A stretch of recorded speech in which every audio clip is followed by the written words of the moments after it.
Bienvenue à la formation CLIP. Le thème d'aujourd'hui, ça va être la transmission de la vérité. Dans les évangiles, Jésus dit « Je suis le chemin, la vérité, la vie ».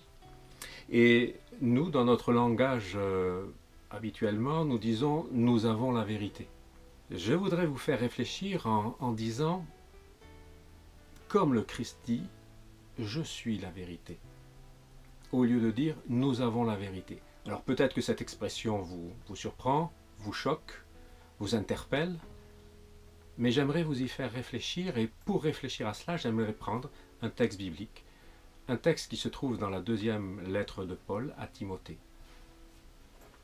Le texte dit ceci: « Quant à toi, tu m'as bien suivi dans l'enseignement, la conduite, les projets, la foi, la patience, l'amour, la persévérance, les persécutions, les souffrances que j'ai subies à Antioche, à Iconium, à Lystre. Quelle persécution n'ai-je pas supportée? Et de toutes, le Seigneur m'a délivré. D'ailleurs, tous ceux qui veulent vivre pieusement en Jésus-Christ seront persécutés, mais les mauvais et les imposteurs progresseront toujours plus dans le mal, égarant les autres et s'égarant eux-mêmes. » Paul continue en disant « Quant à toi, demeure en ce que tu as appris, en ce dont tu as acquis la conviction, tu sais de qui tu l'as appris. Depuis ta plus tendre enfance, tu connais les écrits sacrés.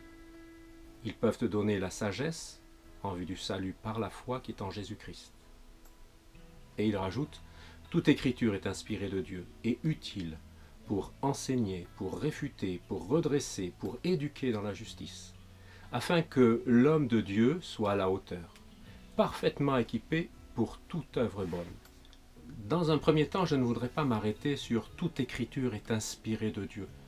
Je reviendrai dessus dans une autre vidéo sur cette notion d'inspiration. Mais j'aimerais m'arrêter sur quelques autres mots qui sont utilisés ici par l'apôtre Paul. Les deux premiers mots, c'est « instruire » et « convaincre ». La notion d'instruire et convaincre dans ce texte vont dans un même sens, c'est celui de l'aspect intellectuel. C'est l'aspect de d'apprendre un savoir.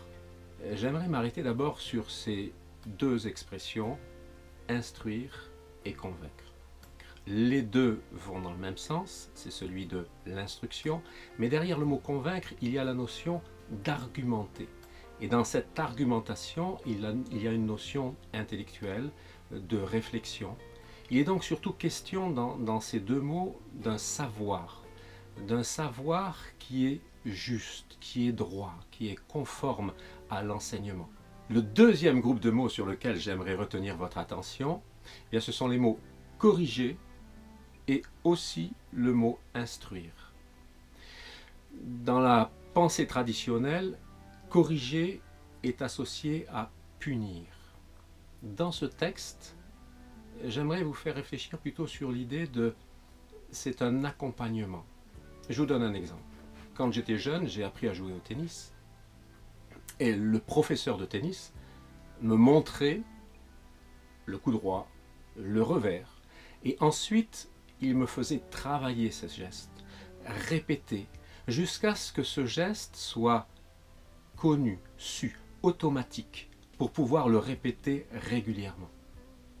Eh bien, c'est cette notion-là que ces verbes veulent sous-tendre. Donc ce deuxième aspect, on est beaucoup plus sur un savoir-faire. Tout à l'heure, la notion d'instruire était liée à un savoir qui était argumenté. Là, c'est lié sur une pratique que la répétition me permet d'appliquer, de vivre, de mettre en place d'une manière relativement automatique. D'ailleurs, l'apôtre Paul le souligne dans le texte que nous avons lu. La conclusion du verset 17, c'est afin que l'homme soit accompli pour toute bonne œuvre. Donc c'est vraiment pour qu'il puisse agir. Nous reviendrons aussi sur une autre vidéo sur cette notion d'accomplir, parce que certains textes utilisent le mot parfait. Et donc nous réfléchirons aussi sur cette notion de perfection. Le troisième élément sur lequel j'aimerais m'arrêter va nous faire revenir au tout début du texte. Au début du texte, l'apôtre Paul explique en quelques mots que l'enseignement que Timothée a eu, son disciple spirituel, est lié au fait qu'il a appris de ce qu'il a vu vivre chez l'apôtre Paul. Et l'apôtre Paul va utiliser des mots très forts. Il va utiliser le mot douceur, le mot amour. Et le mot amour, quand on regarde dans l'original grec, c'est le mot agapé. Donc c'est un amour qui est considéré comme fort, que l'on utilise pour Dieu.